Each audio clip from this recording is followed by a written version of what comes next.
From somebody that spent $30,000 buying courses, some really good, some have made me a lot of money, some I've literally opened, watched a module, maybe two, and discarded because they sucked. I want to talk about how to spot a bad course and how to tell the difference between a good course and a terrible course. And honestly, the hard part is, with this being online, course creators and people that have programs can really shift things to make them look however they want. They really can. They can show, they can hide the bad testimonials, show the good ones. They can do all kinds of cool landing pages and this and that and the rest, a nice logo, cool background that they probably rented. They could rent a car, a Lambo. They could do a lot of things to make it look like they're successful and that this is something you want to be a part of. And I have fallen for many of those things. So I want to tell you the telltale sign of a course that you want to stay clear of, because when you get into the good courses, some are going to be better than others. And when you get into courses that are actually good, I think the best way to really figure out what the good and the best courses are to talk to the students, talk to the people that have actually been through the program. Are they excited about it? Are they like, hey, I can't believe you're not in? Like, of course I'm in that course. And yes, it's helped me immensely. And so one of the reasons why I do a free Facebook group is I want people that are considering working with me to be able to see the people that are working with me and to be able to reach out to them and say, hey, what do you think about his program? What do you think? Is it good? Is the content good? Does he deliver? Does he show up every week for the coaching call? Would you recommend it? Okay.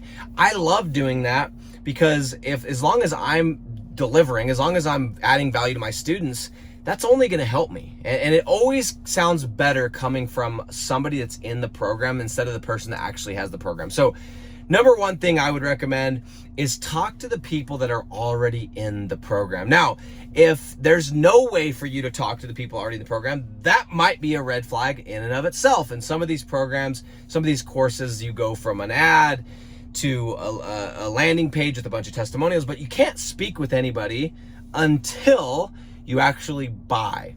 And if you want to ask a question that's really going to fluster a salesperson or fluster somebody that has a program, ask them, say, hey, I want to talk to some of your students. That's cool. That's cool that you have all these testimonials and you're showing this, but I want to ask them how they like it. I want to see if this is actually a student or this is somebody that you took from another program and you're just using their content for yours. And that's really going to make a lot of people uncomfortable because nobody wants to share their students. They want to pitch it in a way where they control the message that's being spoken. So anyway, that's how you can kind of get into the different levels of the good courses. And obviously if there's no testimonials, then beware. But I want to tell you how to spot a course that you probably want to steer clear of. I don't know if I'd call it bad or terrible, but here's the telltale sign, okay? Ask the person that runs it, or ask the salesperson about the person that runs it, or ask the salesperson, ask them if they are doing the thing, okay? And I've talked about this in a kind of a different way, but ask the person that you're on the phone with, hey, how much money are you making doing the thing? How much money are you making from Rank and Rent? How much money are you making from SEO? How much money are you making from Facebook ads or this or that or the rest? And this is for all courses in general. And I'm going to tell you right now is if the person that's selling it or the person that's running it isn't making any money because they tell you, well, I'm just going to focus on my program, I would have you ask yourself, well, if the program, what you teach in the program is so good, why aren't you at least doing it to some extent? Why don't you at least have a couple of clients? Why don't you at least make some money from it? Okay, because what you're going to find more often than not is that the person that's running it, they made a little bit of money once. Maybe they had a good month, maybe they had a good 2 months, maybe they met somebody that was the right person to meet. They had a couple of good months, and then they realized that it's not a scalable business model. It's not the business model that is something they want to do. And so they go and they start selling how to do it. And they immediately, as soon as they can, they get away from doing the thing and they just start selling it. And this is more often than not. So I would ask them, and this is going to make some people really uncomfortable. I would love to hear your stories about asking these course creators, these program runners, these people that are supposed to be these high-level coaches.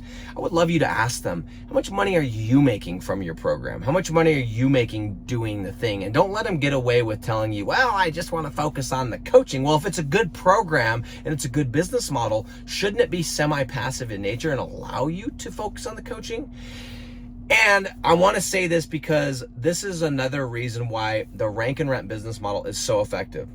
It's so good. It's so worth putting your time into, because I was able to scale up my business doing the thing, rank and rent. And I was able to start a program at the exact same time, put someone in charge of managing those clients, and it's continued to flourish even though I'm not in it every single day. That's the telltale sign of a program. And I'm continuously building my business, not just my program, but also my actual rank and rent business. So the number one telltale sign of a bad program is the person that's actually running the program doesn't do the thing. Beware, folks.